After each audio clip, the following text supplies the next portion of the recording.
Okay, so today I want to talk to you about something that we did a seminar on, and it's called the Emergency Action Plan. I'm reading off of my little list here because it's a pretty in-depth list. This one's going to be broke down into different segments so that the video doesn't get really long. I'm going to try to keep the videos to around 5 minutes to 10 minutes each, and then it's about a 25-30 minute conversation because it's very important. It's emergency action plan, sort of like a family survival insurance, except you don't buy it. You invest in it with training and information. So the first thing you have to do, emergency action plan, what it really does is it gives you a peace of mind so that if something that you weren't expected happens, that you're prepared for it. Like, let's say a Category 5 storm comes through, then your family knows what to do. Let's say, a tornado alert comes. You look up and there's a tornado on the horizon that's coming to your family. You kind of know what to do. Let's say you wake up in the middle of the night and the house is on fire. You kind of already have a plan. So this basically helps you mentally make a checklist of what you're prepared for and what you're not prepared for and what you need to get prepared for and sort of how to plan that ahead. So that's what the emergency action plan is. So here it goes. So the first thing you need to do is you need to prepare your family by having a plan and getting your whole family together and brief them on what you're about to do. You need to sit them down and say, hey, we need to have a plan so if something goes wrong, we already kind of know what to do. And get everybody on the same sheet of music. You're going to have some people in the family that's going to go, I don't have time for this. I'd rather go hunting. I'd rather go out to eat, blah, blah, blah. And that's fine. They'll just pay whenever the emergency comes. Whenever the great tester shows up to test your family, you're going to fail. So it's all about priorities. What's your priority? So here we go. Sit everybody down, get everybody on board. Tell them what you're about to do. The next thing is have a medical plan. Okay, so do you have a home medical kit? Does your family have a kit that has Band-Aids, ibuprofen, all that, or is it just in the medicine cabinet? And that's fine if it's in the medicine cabinet, but everybody needs to know where to go, that if somebody cuts their finger really bad and it's bleeding really bad, where they can go grab the stuff to stop that bleeding. And the kit needs to be able to stop bleeding, massive bleeding too, meaning you need a tourniquet, you need to know how to use it. And you need to know how to identify a venous bleed and an arterial bleed. So all this stuff is stuff that you're going to need to be trained on.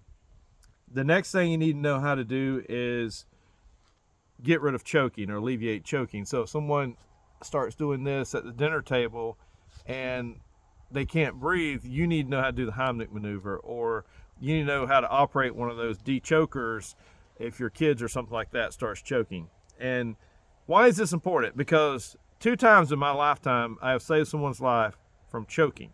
And one of them was my daughter's. So it's important. The next thing you need to know how to do on the medical family plan is you need to know how to do CPR. I mean, I think everybody needs to be trained in CPR, but you definitely need to know how to do that. How to handle medical issues.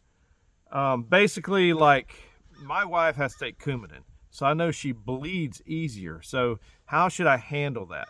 My daughter can have like epilepsy. So how do you handle that? You need to know how to handle the medical issues your family already has. If they're diabetic, how to handle the insulin stuff. So that's all should be part of your family plan in your medical kit. All right, the next thing is your fire plan. What is your family fire plan? So if you wake up in the middle of the night and your house is on fire, do you know where everybody is supposed to meet when they get outside? Are they supposed to meet out front next to the big oak tree? Are they supposed to meet out back? Are they supposed to meet on the side? Where are they supposed to meet? Because there are stories of people that have woke up their house on fire, they run outside, their family's not there, they run back inside to save them, they die, and their family's waiting on the other side of the house. So have a plan. And part of that fire plan needs to be fire extinguishers. There should be a fire extinguisher in every sleeping room of the house. Now, why is that? Because if you wake up, house on fire, maybe you can blast your way out with a fire extinguisher enough to get out. Also, the children and everybody in the family needs to understand how smoke works. Smoke rises to the ceiling. So if they crawl, they can get out better than if they get up, stand up, and try to run and breathe smoke. So these are just part of the fire plan. And each one of these items is a entire class. I'm just going down the checklist so you can think about it. The next thing is, number 4 on this list is security. And security could be number 1. It doesn't matter. Depends on what the need is where they're prioritized. It's not in a certain list, a certain order. It's just things that I have put on a piece of paper. So in security, you need to have an emergency plan for security. Now, what does that mean? When would we need an emergency plan for security?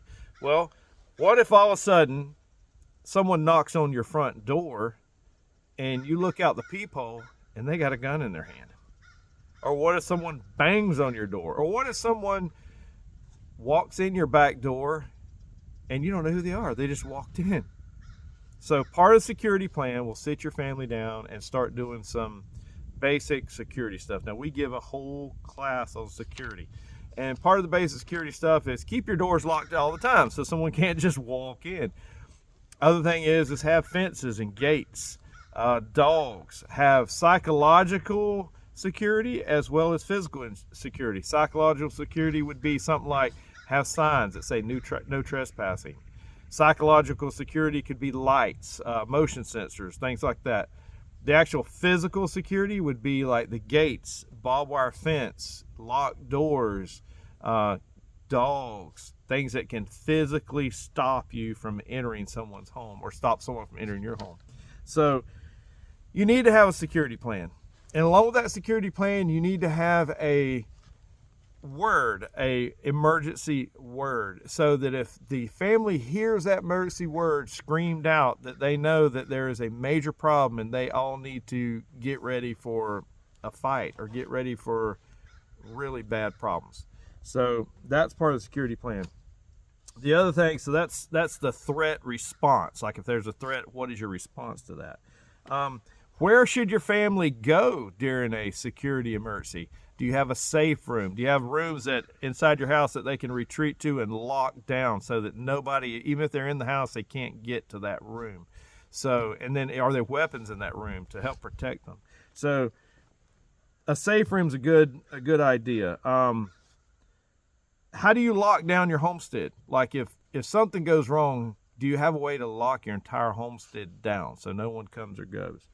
Some of the other things you need to think about security is maybe how do you communicate from one to another in an emergency?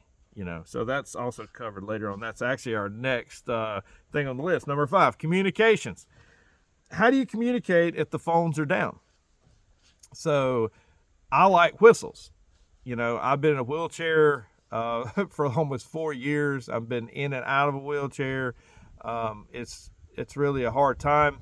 But in our house, sometimes if I'm in the bedroom or in the bathroom, my wife can't hear me over in the other part of the house. So I have a whistle that I blow. And this camera's wanting to bob a little bit with the wind, so I'm going to try to secure it here. I have a whistle, and in the whistle, she can hear the whistle blow in the other side of the house.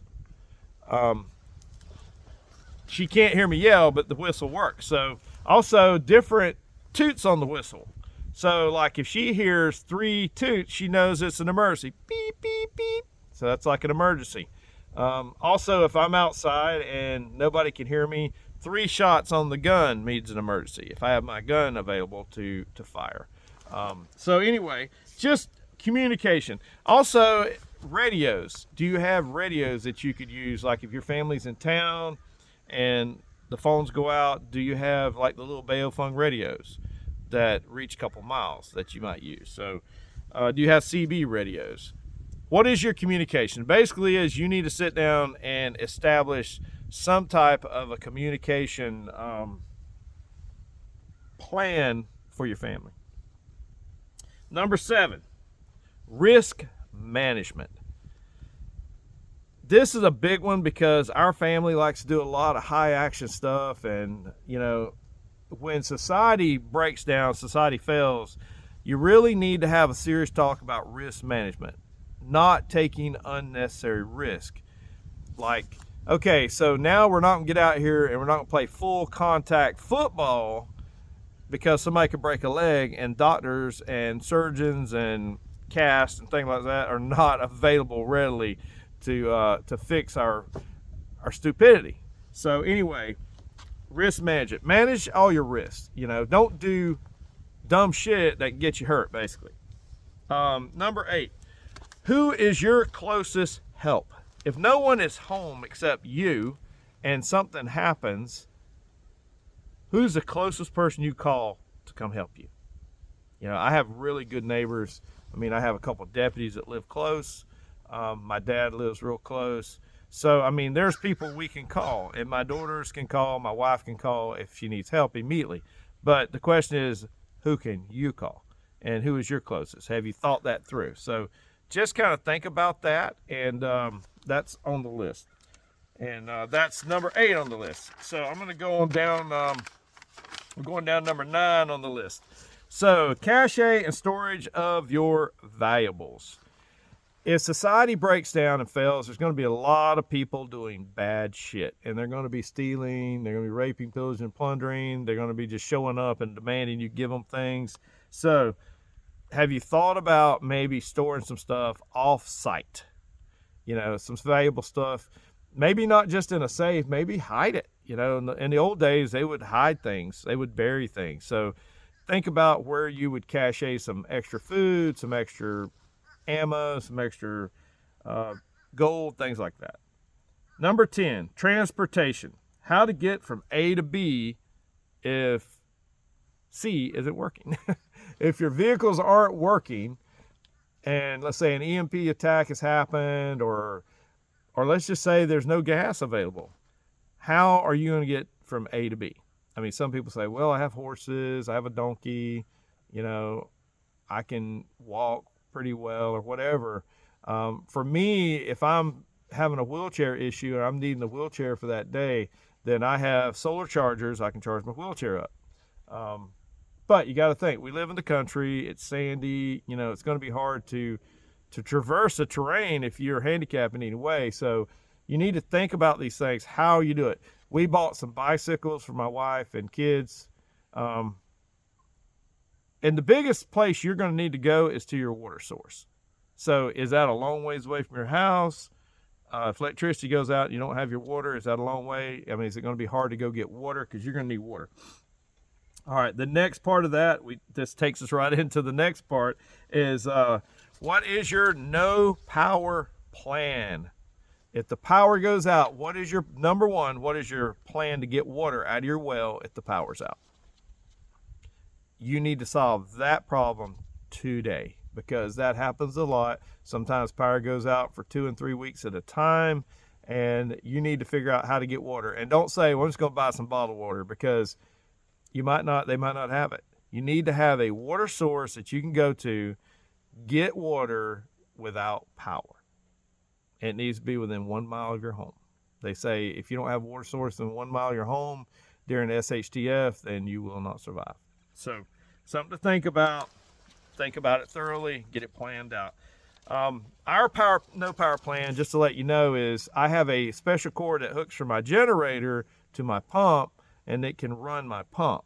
Now, if we run out of fuel, that won't work. I will have to use basically a pipe that goes down into the well. It fills up, and I draw it back out my hand, and then I can get the water out of the well. Or I also have a hand pump. So those are some extra ways that we can get water. And we do have water sources, natural water sources, within a half a mile of our home. So those are some extra ways. All right, number 12 on the list. What is your bug out plan? If something bad is coming your way and you have to leave your home, do you have a plan for that? And now this is a whole nother class. You need a bug out bag. You need a route, at least 3 routes planned. You need to have security. You need to have all this stuff thought about if you're planning on leaving your location. And I would leave my location as a very last resort because everything's here. I know everybody here. I know the land. I know the lay. I know the weather. I know all this. I don't want to leave this for an unknown. Now, however, if a Category 5 hurricane is bearing down on us here, we're going to have to go. If a nuclear fallout of some sort hits locally and the radiation's across here, then we will have to go. So those are some things that would make us have to leave, but I don't want to have to. But you need to have a plan. I don't know where you live, but you need to have a plan for this. Number 14, helping friends and family. Who are you prepared to help if society breaks down? Now, I know and you know that there's only about 2% of the population that is ready and are preppers for the society to break down. And the reason I know that is because whenever we offer free classes, no charge to anyone, free classes, everyone has something else to do. Everything else takes priority over being prepared. They'd rather spend their money on something else than buying extra ammo, extra extra beans, extra bread, getting their well ready for, without electricity, all this kind of stuff. So that leads me to know that when society breaks down, that people are going to say, hey, can you please spare a can of beans? My family is starving. Do you have an extra blanket? It's really cold and our heater's not going to work. And there's going to be mass people being needy, especially in the cities where they're used to having turn on the spigot and get water, flip on the switch and get light, and having all their comforts, going to the gas station and filling up their car with no issues. They're used to all this. They don't think this big apparatus will ever fail. And I sure hope it don't. But I see, and I've been in war, I see what happens around the world when there is a war. And the drums of war are beating pretty hard right now, folks. And it's just all adding up to a big failure here. And you need to be prepared. And you need to be prepared for mass amounts of people being needy.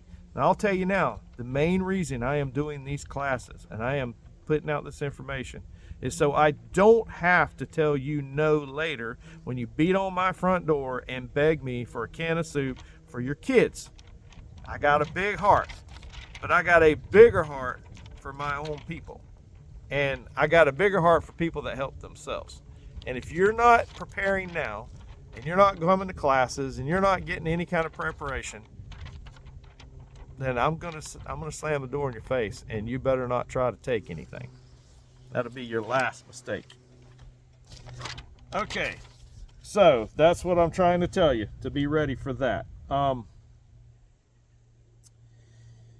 Number 15, supplies and resupplies. You need to have supplies, you need to have resupplies, and you need to have a cash aid off-site, so in case one of those needy people get desperate, throw a gun in your face, and rob you, you need to have an extra set somewhere. You need to do a supply check once a month, make sure you have everything you need.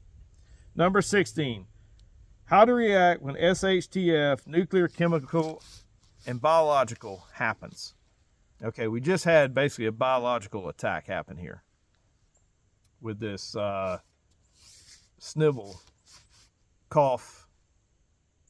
I can't even say it on here because we are under a communistic regime that tells us what we can and cannot say. So we are already under tyranny, but I cannot say the actual word or they will take this video down, which they took my other channel completely down.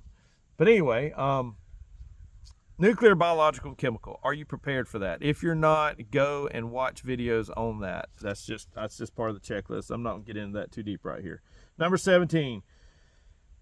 What's your get home plan? If you work like in Jacksonville or Lake City and you live in Brantford, or I don't know, let's just say, I hate to say that because a lot of people watching this are from somewhere else.